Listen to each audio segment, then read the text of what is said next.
ഞാനിപ്പോൾ ഇതെന്ത് തേങ്ങ കാണിക്കുന്നതെന്നായിരിക്കും നിങ്ങൾ വിചാരിക്കുന്നത്. ഇതെന്ന് വെച്ചാൽ യൂസ്ഡ് കോൺസ് ഉപയോഗിക്കുമ്പോഴുള്ള വ്യത്യാസമാണ്. ഇതിപ്പം ഓർഗാനിക് കോൺസ് ആയാലും ശരി, നമ്മുടെ സിങ് മൈലാഞ്ചി ആയാലും ശരി, ഇതുപോലെ കാണാൻ സാധിക്കും. നമ്മൾ ഉപയോഗിച്ചിട്ട് പിന്നീട് മൈലാഞ്ചി യൂസ് ചെയ്യുമ്പോൾ തെളിയുന്നില്ല എന്ന് ഒരുപാട് കംപ്ലയിൻറ്റ്സ് കേട്ടിട്ടുണ്ട്. അതെന്ന് വെച്ചാൽ ചെയ്യേണ്ടത് ഒരേ ഒരു കാര്യം മാത്രമാണ്. മെഹന്തി രണ്ടാമത് യൂസ് ചെയ്യുമ്പോൾ കുറച്ച് ഇതുപോലെ വരച്ച് നോക്കുക, അല്ലെങ്കിൽ ഒരു ക്ലീൻ സർഫസിൽ വരച്ച് നോക്കിയേ, അല്ലെങ്കിൽ കുറച്ച് അതിൽ നിന്നും എക്സസ് ആയിട്ടുള്ളത് പിതുക്കി ചെയ്യുക.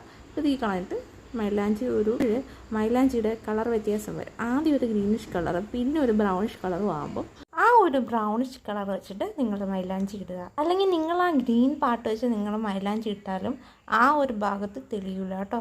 ആ ഒരു ഭാഗത്ത് കളറ് വരില്ല, ചിലപ്പോൾ ഒരു ഓറഞ്ച് ഷെയ്ഡ് നിൽക്കും. ഇതാണ് മിക്കപ്പോഴും കസ്റ്റമേഴ്സ് കംപ്ലയിൻറ്റ് വരുമ്പോൾ ഉണ്ടാകുന്ന കാര്യം. കളർ തെളിയുന്നില്ല. നമ്മൾ ആദ്യം ആ ഒരു പാട്ട് പിതുക്കി കളഞ്ഞിട്ട് മാത്രം വീണ്ടും രണ്ടാമത് യൂസ് ചെയ്യുക. അതിപ്പം നമ്മൾ സിങ് മൈലാഞ്ചി ആയാലും ഈ ഓർഗാനിക് കോൺസ് ഫ്രീസറിൽ വെച്ചിട്ട് പിന്നെ എടുക്കുമ്പോഴായാലും ശരി, അതുപോലെ ആയിരിക്കും സംഭവിക്കുന്നത്. ഈ ഒരു ടിപ്പ് നിങ്ങൾക്ക് ഇഷ്ടമായെങ്കിൽ വീഡിയോ ലൈക്ക് ചെയ്യണേ.